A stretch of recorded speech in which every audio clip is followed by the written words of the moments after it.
Okay, so in front of me here is the Keyboardio Atreus, and it is the first keyboard that I didn't get to work well for me. Functionally, it seems all fine. It's sturdy and the software works, so there's no complaints in that department. It's just that the layout doesn't work for me. I've tried lots of different boards and I've always been able to configure them in a way that I've been able to become productive in it. But this board made it really hard for me. So what I want to do is kind of explain why, such that you might be better equipped to figure out if this keyboard is going to be working out for you. Now, right off the bat, what is special about this keyboard? I think the main design idea behind this keyboard is that it's meant to be small. It is small, actually. It really is. It kind of feels like it's compared to the normal MacBook keyboard, right? This is a good chunk smaller. So what I'm assuming is that the designers of this keyboard really tried to get that idea going. Like, how well can we design a board that's just a fair bit smaller? Kind of gives you the split ergonomic keyboard feel, but still like unibody. And this is what they came up with. This is the Atreus. Now, a few things to note, and for that I'm gonna maybe compare it to another keyboard. So to compare, right, this is one half of the ZSA Voyager. Very likable keyboard, by the way. But what you can see is that although roughly the size of the keycaps, they're kind of the same, if I just take my left hand, right, you can see that I can move my finger to the inside, and there'll be a few buttons here, kind of just like here. But on the Voyager and many other keyboards, your pinky would also be able to move to the outside and then also have some buttons to press. And this keyboard chose not to give you those buttons. So there's like the outer space over here. There's a couple of buttons that your pinky could theoretically reach, but they've opted not to go for those. This keyboard's not the only keyboard that does that, by the way. Ferris Sweep, I think, is also one of these boards where they kind of take the principled stance that maybe you should rest your pinky as much as possible. Therefore, we maybe want to remove the buttons here. And you know, you can go there. Maybe there are these ergonomic complaints where this is really needed. I have found, though, that I really miss those keys. In the end, I do assign some things there. And this is also a thing that makes this keyboard to me very different than other boards. Because I had muscle memory that my pinky finger could still do some stuff, I suddenly found myself having to really rethink the keyboard and layout.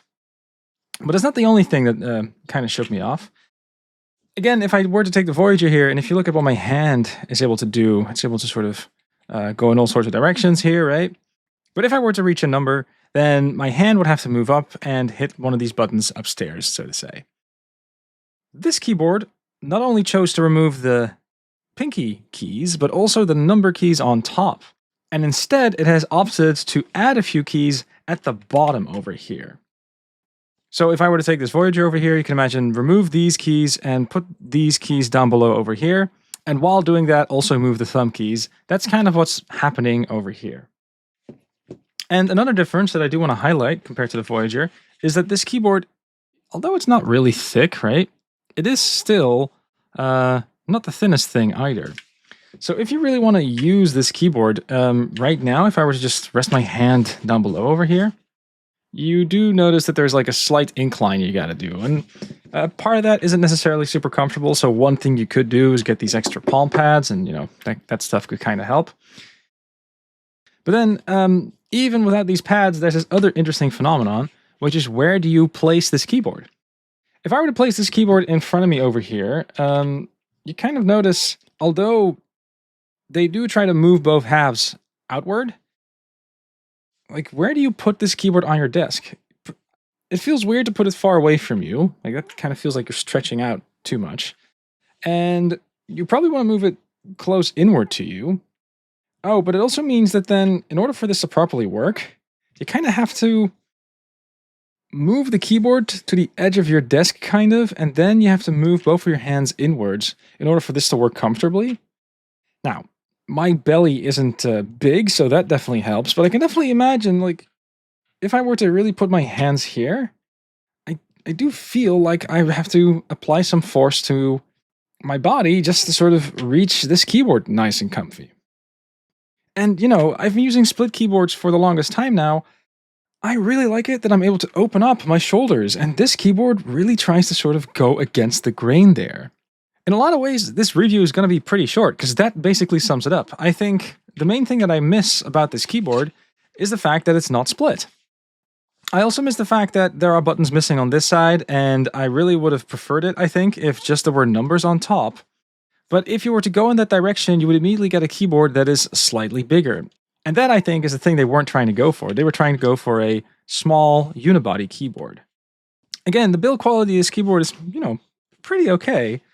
But it's just the shape of this thing that's not going to be for me. And it's also been a keyboard that doesn't really translate well to any of the other really good split boards that I've got.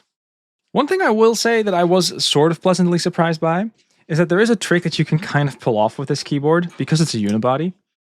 And that is that you can actually put the lightest MX switch ever in here.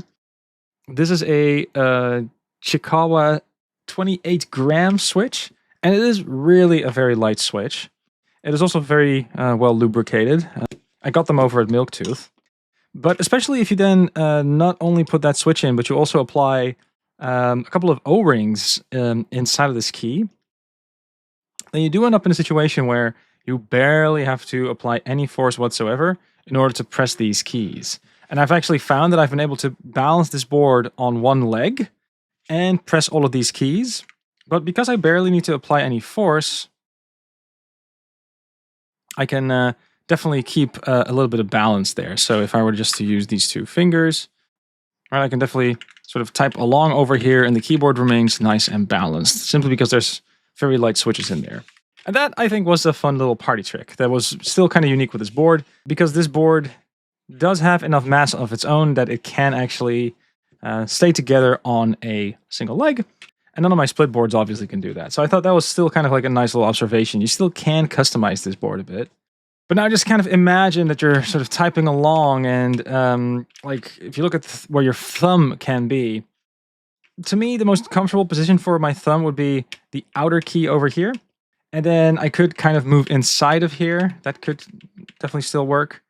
But then if I want to move in one more from there, like, oh man, that's going to be like kind of uncomfortable, I would say. And in the base configuration, that's where they've got shift.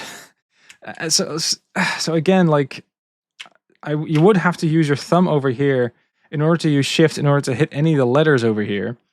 But yeah, it's just kind of awkward, especially if you were to combine shift with command, which I think is the one over here, and then you want to shift command C. Like, that's just not going to work. So you want to use home row modifications instead. But if you're going to use home row modifications, why have all of these buttons at the bottom over here? Like, to me, it's a lot more comfortable to take my finger over here and reach over. I still have to move my hand, so to say, but it's a lot less of an effort compared to having to move them down, because your hand really has to lift up and move over here in order to sort of reach these keys. So again, like, I think this board would have been better if they just put the numbers on top instead, and sure, the board would have been a bit bigger. But yeah, that's just the thing that's missing. And also, to be honest, I think that the pinky stagger could also just be a little bit more aggressive. That would have also been better for my hands, I suppose.